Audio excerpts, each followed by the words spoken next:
নমস্কার বন্ধুরা, দেখুন যে আপনারা এই যে ফ্লোর টাইলস, এগুলো হচ্ছে ম্যাট টাইলস। এই ম্যাট টাইলস লাগানোর আগে আপনাদের কিছু লক্ষ্য রাখতে হবে। সেটা হচ্ছে এই যে টাইলসগুলো, ম্যাট টাইলসের পেছনে দেখুন, এগুলো হচ্ছে মাটি মতো, এগুলো কিন্তু প্রচুর জল টানে। আপনারা এভাবে মশলাটা পাতিয়ে নেবেন, নিয়ে যখন ঘোলা দেবেন, ঘোলা দিয়ে এই মালটা সঙ্গে সঙ্গে বসিয়ে দেবেন না। এইভাবে যদি আপনারা বসান তাহলে কী হবে, পরবর্তীতে আপনার এই যে মালটা, এই মালটা কিন্তু এই ঘোলাটা দেওয়ার সাথে সাথে টেনে নেবে।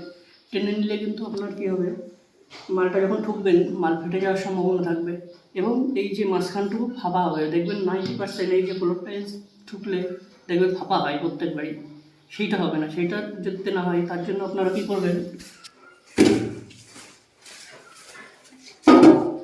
এই টাইলসে এইভাবে জল দিয়ে দেবেন।